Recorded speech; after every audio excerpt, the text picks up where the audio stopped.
قولوا لا الہ،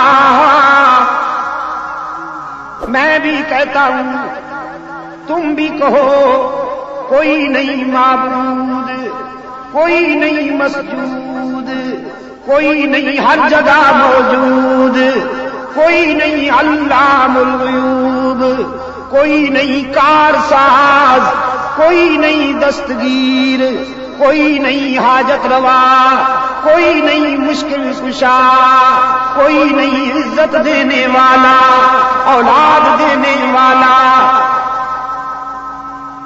رزق دینے والا، زندگی اور موت کا مالک الا اللہ، مگر ہی پہ ضرب لگا کر، مگر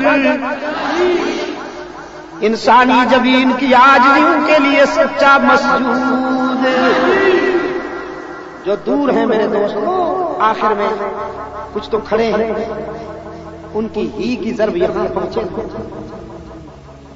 انسانی جبین کی عاجزیوں کے لیے سچا مسجود، یہ میرے آقا کا دیا ہوا سبق ہے، صحابہ کا دہرایا ہوا سبق ہے، اہل بیت کا سنایا ہوا سبق ہے، اولیاء کرام کا پڑھایا ہوا، یہی سبق دیا ہے سید عبد القادر گیلانی نے، سب کہو رحمت اللہ تعالی علیہ۔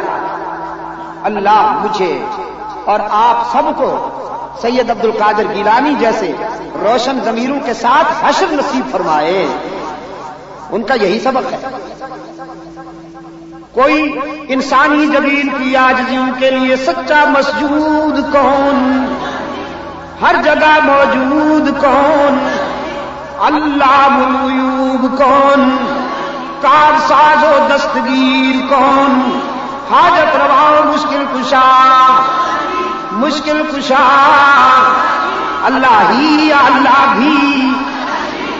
موسم بڑا ٹھنڈا ہے لیکن اسے گرم کر دو، اللہ ہی یا اللہ بھی کہا کرتا ہوں اپنے دوستوں سے، اللہ انہیں سلامت رکھے۔ کبھی تنہائی میں اپنے ضمیر سے پوچھو نا مشکل کشا کون ہے، تو تمہارا ضمیر بھی کہے گا مشکل کشا وہی ہے جس پہ خود کبھی مشکل نہ آئی۔ جو خود مشکلوں میں الجھے وہ مشکل کشا نہیں، جو خود حاجت مند ہو وہ حاجت روا نہیں۔ نبیوں پہ آزمائشیں آئیں کہ نہیں، رسولوں پہ آزمائشیں آئیں کہ نہیں، ولیوں پہ آزمائشیں آئیں کہ نہیں۔ سب سے پہلا نبی ابو البشر حضرت آدم امتحان کے مرحلے سے گزرتے ہوئے دست بدعا ہیں، ربنا ظلمنا انفسنا وان لم تغفر لنا وترحمنا لنکونن من الخاسرین۔ اے ہمارے رب، اگر تیرا لطف و کرم شامل حال نہ ہوا تو ہمارا سفینہ کبھی کنارے لگ سکتا ہی نہیں۔ آدم نے کسے پکارا؟ قرآن یاد دہانی کراتا ہے، وَظَنُّونَ إِذ ذَّهَبَ مُغَاضِبًا فَظَنَّ أَن لَّن نَّقْدِرَ عَلَيْهِ فَنَادَىٰ فِي الظُّلُمَاتِ أَن لَّا إِلَٰهَ إِلَّا أَنتَ سُبْحَانَكَ إِنِّي كُنتُ مِنَ الظَّالِمِينَ۔ رات کے اندھیرے میں، دریا کی گہرائی میں، شکم ماہی میں یونس کی زبان پہ کس کا نام آیا؟ نیو کراچی والوں، یونس نے قادر کو پکارا یا عبد القادر کو پکارا؟ یونس نے قادر کو پکارا یا عبد القادر کو پکارا؟ اللہ کو پکارا یا عبد اللہ کو پکارا؟ تو پھر یونس کی مدد کرنے والا کون؟ یونس کی مشکل کشائی کرنے والا کون؟ قرآن کی آگے بھی سنیے، قرآن کہتا ہے لولا انہ کان من المسبحین للبث فی بطنہ الی یوم یبعثون۔ اگر میرا یونس آزمائش کے اس موڑ پر، امتحان کے اس مرحلے پر مجھے یاد نہ کر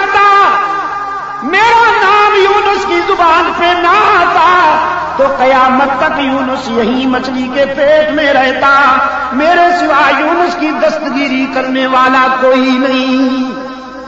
رب العالمین فرماتے ہیں میں نے ہی یونس کی دستگیری کی، تو میرا اور آپ کا دستگیر کون؟ یونس پہ مشکل آئی، کسے پکارا؟ ابراہیم کی مشکل حل کرنے والا کون؟ یوسف کا مشکل کشا کون؟ کنویں میں جان بچانے والا، محل میں آن بچانے والا، مصر کے بازار میں بکنے والے کو وارث تخت و تاج بنانے والا، بچھڑے ہوئے یعقوب کو اپنے بیٹے سے ملانے والا۔ یعقوب نے کس کی نظریں مانی؟ یعقوب نے کس کی منتیں مانی؟ یا کسی قبر پہ لے گئے آٹا بکرا، لو جی لے ککر تو دے پتر۔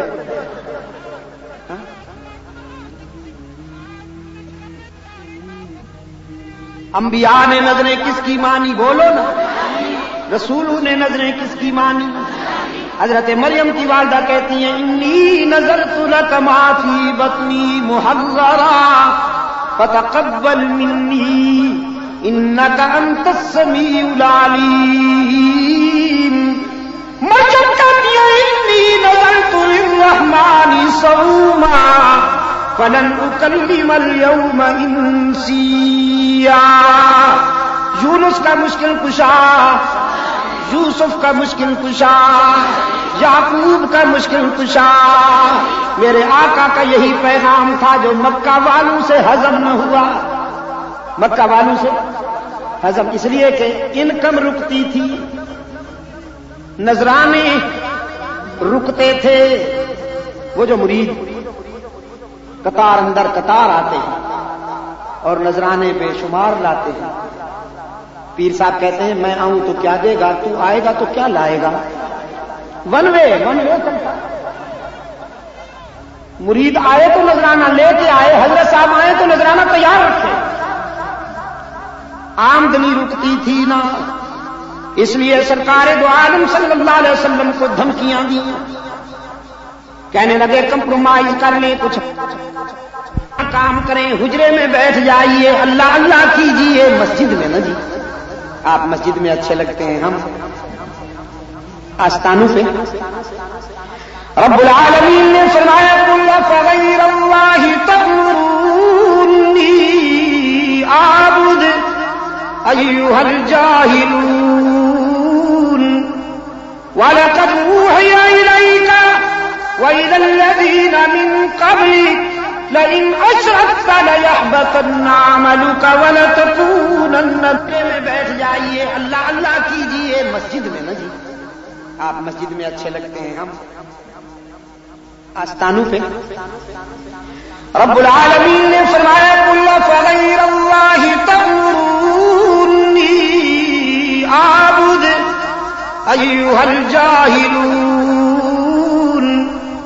وَلَقَدْ أُوحِيَ إِلَيْكَ وَإِلَى الَّذِينَ مِن قَبْلِكَ لَئِنْ أَشْرَكْتَ لَيَحْبَطَنَّ عَمَلُكَ وَلَتَكُونَنَّ مِنَ الْخَاسِرِينَ۔ کہہ دیجئے میرے پیغمبر ان جاہلوں سے، تم نے مجھ سے یہ توقع کیسے کر لی کہ میں اللہ کے حقوق میں کسی بندے کو شریک ہوتا دیکھوں اور چپ رہوں؟ تمہاری دھمکیاں اور تمہاری ترہیب مجھے راستے سے نہیں ہٹا سکتی، میں تم سے کیوں ڈروں؟ ادھر سے مسلسل تنبیہ ہو رہی ہے لئن اشرکت لیحبطن عملک ولتکونن من الخاسرین۔ میرے محبوب، اگر آپ نے بھی میرا محبوب ہونے کے باوجود اگر آپ نے بھی میرے ساتھ کسی کو شریک برداشت کر لیا تو آپ بھی میری ناراضگی سے نہیں بچ پائیں گے۔ بل اللہ فاعبد وکن من الشاکرین۔ یہ بگڑتے ہیں تو بگڑیں، ان کے ترکش میں جتنے تیر ہیں چلائیں، جو کچھ کر سکتے ہیں کر گزریں۔ آپ میری عبادت کیجئے، آپ وفا کیجئے، میں جزا دوں گا۔ میرے محبوب تو میرا ہے، میں تیرا ہوں، تجھ سے بہتر وفا کرنے والا کوئی نہیں، مجھ سے بہتر جزا دینے والا کوئی نہیں۔ الہ العالمین، میں نے تو وفا کا عزم کیا ہے، وفا کے راستے پر چلوں گا، استقامت کا مظاہرہ کروں گا، لیکن میرے معبود یہ عشق و محبت کا سفر مجھے تنہا کرنا ہوگا یا کچھ رفیق بھی ملیں گے؟ رب العالمین نے فرمایا میرے معبود تجھے تنہا کیوں چھوڑوں، رفاقت بھی عطا کروں گا۔ عرش پہ میں تیرا نگران ہوں، فرش پہ ابو بکر کو تیرا رضاکار بناتا ہوں، عمر کو تیرا سپاہی بناتا ہوں، عثمان کو تیرا شاگرد بناتا ہوں، علی کو تیرا سپاہی بناتا ہوں۔ وہ دیکھیے سلمان آ رہے ہیں، بلال آ رہے ہیں، ابو ہریرہ آ رہے ہیں، خالد بن ولید آ رہے ہیں، عمرو بن عاص آ رہے ہیں، سعد بن ابی وقاص آ رہے ہیں۔ یہ تیرا لشکر ہے میرے معبود، فرش پہ تیرا لشکر ہے، عرش پہ میں اسے اپنا لشکر سمجھتا ہوں۔ تو ہجرت کرے گا تو یہ کندھوں پہ اٹھائیں گے، تو چندے کی اپیل کرے گا تو یہ سوئی بھی گھر میں نہیں چھوڑیں گے، تیری ازدواجی زندگی تنہائیوں سے گزرے گی تو یہ بیٹیاں قربان کریں گے، یہ بدر و احد میں جانے نثار کریں گے۔ میرے محبوب قرہ ارض پر کسی کے ساتھ کسی رضاکار نے اتنی وفا نہیں کوئی کی ہوگی جتنی تیرے رضاکار تجھ سے وفا کریں گے۔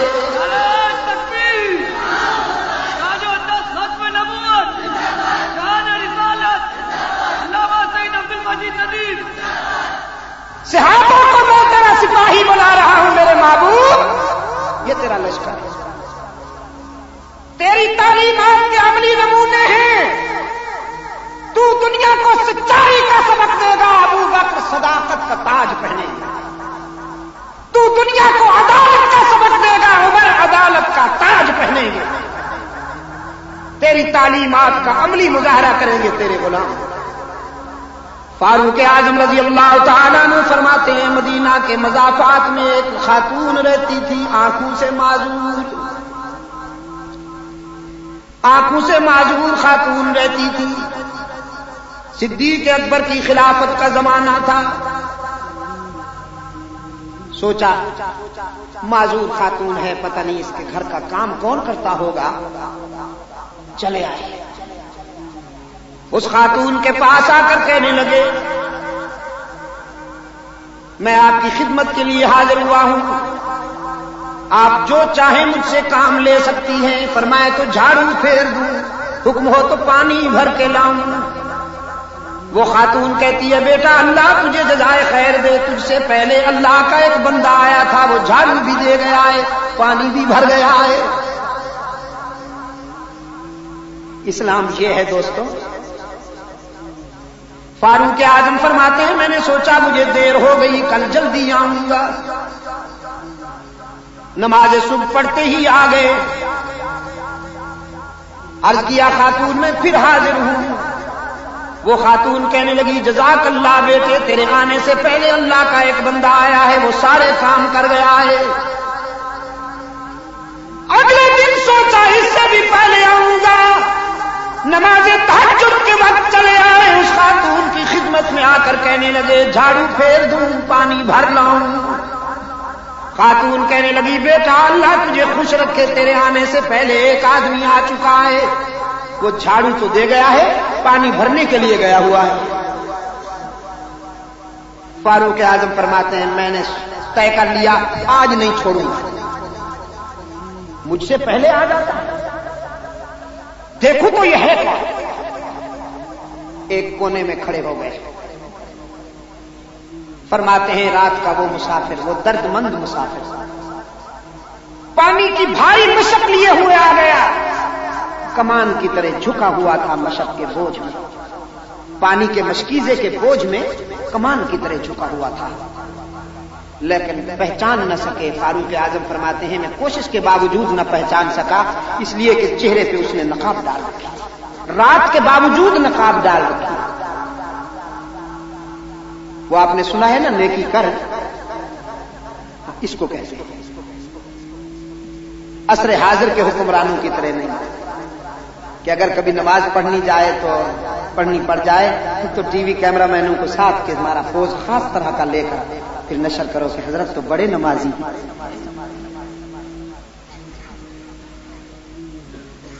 میرے عزیز دوستو، فاروق اعظم فرماتے ہیں پانی کا مشکیزہ گھروں میں ڈالا اور جانے لگے پانی کی مشق کنزوں پہ ڈال کر. فاروق اعظم رضی اللہ تعالیٰ عنہ فرماتے ہیں آگے بڑھ کر میں نے اس کا دامن پکڑا. پوچھا کون ہے آپ؟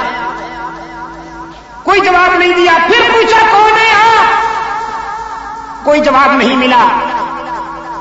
تو تیسری مرتبہ پوچھنے کے ساتھ ساتھ چہرے سے نقاب بھی ہٹا لیا اور فرمایا آپ ہیں کون؟ بولتے کیوں نہیں؟ فرماتے ہیں میں نے چہرے سے نقاب تو ہٹا لیا لیکن غور سے دیکھا تو لرزہ پر اندام ہو گیا، پسینے میں شرابور ہو گیا، اس لیے کہ جس کے چہرے سے میں نے بے تکلفی میں نقاب ہٹایا تھا اور تیز لہجے میں پوچھا تھا کہ تم کون ہو، وہ مدینے کا کوئی عام آدمی نہیں، جانشین رسول مقبول سیدنا ابو بکر صدیق تھے.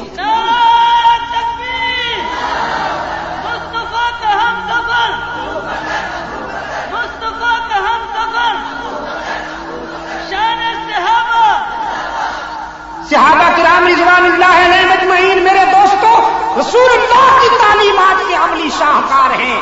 اسلام کو ان کی سیرت و کردار کو سامنے رکھے بغیر سمجھا ہی نہیں جا سکتا.